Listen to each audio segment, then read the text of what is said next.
नमस्कार प्यारे दोस्तों, कैसे हो आप सभी। स्वागत है आपके अपने चैनल ग्रो स्टडी पे।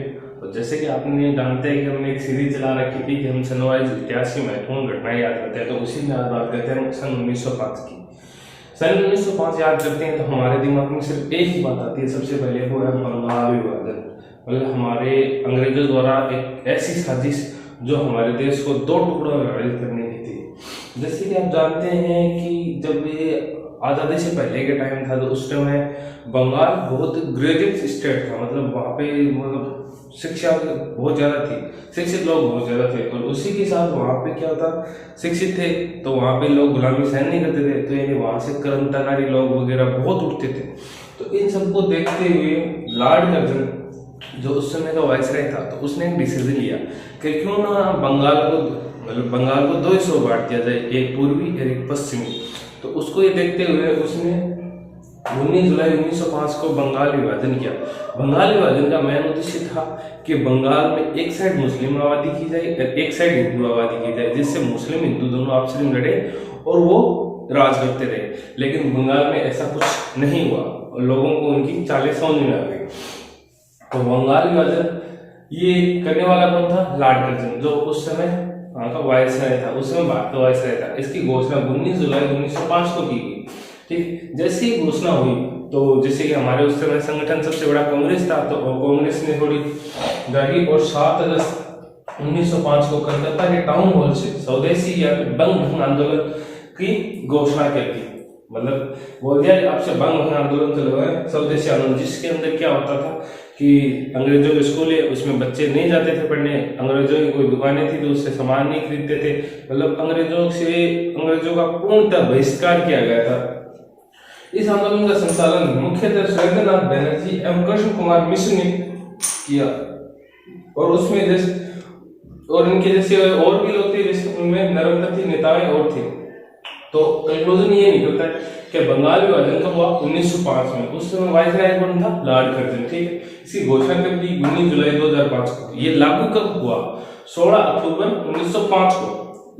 ठीक है, और इसका उद्देश्य था मुस्लिम बहुल राष्ट्र बनाना, मतलब मुस्लिमों से ज्यादा एक ऐसी जगह बनाना जहाँ पे मुस्लिम ही मुस्लिम हो। ठीक है, और इसकी नीति क्या थी? अंग्रेजों की नीति है फूट डालो रात को, यानी हिंदू मुस्लिम में फूट डालो, वो आपस में लड़ेंगे। जैसे हिंदुओं के मंदिर में गाय कटवा के डाल दी और जो मस्जिद में सूअर कटवा के डाल दिया, तो इससे क्या वो दोनों लड़ेंगे और इनका फायदा हो जाएगा। तो ये इनकी नीति थी। और इसके विरोध में एक आंदोलन चला 7 अगस्त को कलकत्ता के टाउन हॉल से स्वदेशी या बंग भंग आंदोलन सुरेंद्रनाथ बनर्जी और कृष्ण कुमार मिश्र जैसे नरमपंथी नेताओं ने चलाया। मतलब ये दोनों भी नरमपंथी थे, ऐसे नरमपंथी नेताओं ने चलाया। अब इतने बड़े लेवल पे इनका ये हंगामा हो गया, तो इन्होंने क्या किया? 1912 में जो इंग्लैंड के सम्राट थे, मतलब इंग्लैंड के राजा, वो आए इंडिया में। उनके स्वागत में दिल्ली दरबार का आयोजन किया गया। दिल्ली दरबार के आयोजन में सबसे पहली घोषणा यही थी कि बंगाल विभाजन को रद्द किया जाता है। ठीक है, उस समय वायसराय थे लॉर्ड हार्डिंग। ठीक है, इसके बाद हम बात करते हैं तो 1905 में कुछ घटनाएं और तो उसको रद्द किया था 1911 में। उसके बाद बात करते हैं 1905 की कुछ एक घटना और है जो हमें पता होनी चाहिए। 1905 में रूस की क्रांति हुई थी। मतलब लगभग देशों में क्रांति हुई, उसमें कुछ एक देश होते हैं जिनकी इंपॉर्टेंट होती है। उसमें 1905 में रूस की क्रांति हुई थी। 1905 में जैसे हमारे रेलवे बोर्ड का गठन हुआ था, मतलब रेलवे बोर्ड का गठन हुआ था 1905 में। श्यामजी कृष्ण वर्मन ने लंदन में इंडियन हाउस की स्थापना की थी। 1905 में श्यामजी कृष्ण वर्मन ने लंदन में इंडियन हाउस की स्थापना की। इसी के साथ बात करते थे तो वीरेंद्र घोष जो बंगाल के एक स्वतंत्रता सेनानी थे, बहुत बड़े स्वतंत्रता है, ये पत्रकार थे। ठीक है, तो इन्होंने अपनी पुस्तक भवानी मंदिर लिखी थी। ये बहुत एग्जाम में पूछे जाने की बुक है, तो भवानी मंदिर बुक किसकी है? तो ये वीरेंद्र घोष की पुस्तक थी। और इसी के साथ बात करते हैं तो एक हमारे हॉकी के जादूगर, जैसे कि आप सब जानते हैं हॉकी के जादूगर को मेजर ध्यानचंद कहा जाता है, और उन्हीं के जन्मदिन के उपलक्ष्य पर 29 अगस्त को खेल दिवस मनाया जाता है। तो 29 अगस्त 1905 को हॉकी के जादूगर मेजर ध्यानचंद का जन्म हुआ था। इसके साथ बात करते हैं हमें फिजिक्स में इक्वेशन बहुत पढ़ाई है, E = mc²। ये आपने बहुत सुनी होगी। मतलब द्रव्यमान ऊर्जा में, ऊर्जा द्रव्यमान में बदल सकती है, लेकिन ना तो ऊर्जा को ना तो नष्ट किया जा सकता ना उत्पन्न किया जा सकता। इन दोनों को एक दूसरे में कन्वर्ट किया जा सकता है। ऊर्जा को एक रूप से दूसरे में कर दिया, दूसरे से तीसरे में कर दिया।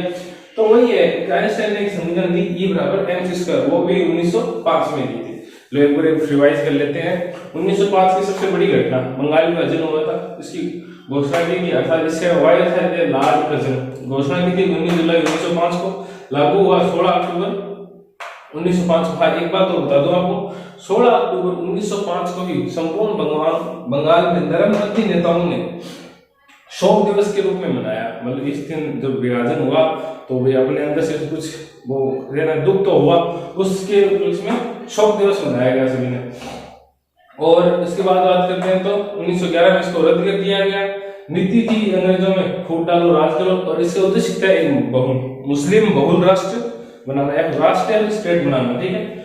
और आंदोलन हुआ था इसके में 7 अगस्त को कलकत्ता के टाउन हॉल से नरमपंथी नेताओं ने स्वदेशी अपमान आंदोलन की शुरुआत की थी। इसी साल बात करें 1912 में कुछ और घटनाएं, तो इसमें रूस की क्रांति हुई थी, रेलवे बोर्ड का गठन हुआ था, श्याम कृष्ण वर्मा ने लंदन में इंडियन हाउस की स्थापना की थी, वरुण घोष ने अपनी पुस्तक भवानी मंदिर लिखी थी, 29 अगस्त को हॉकी के जादूगर मेजर ध्यानचंद का जन्म हुआ था, और आइंस्टाइन ने E बराबर mc² फॉर्मूला दिया था, जिसके तहत ऊर्जा को एक रूप से दूसरे रूप में बदल सकते हैं।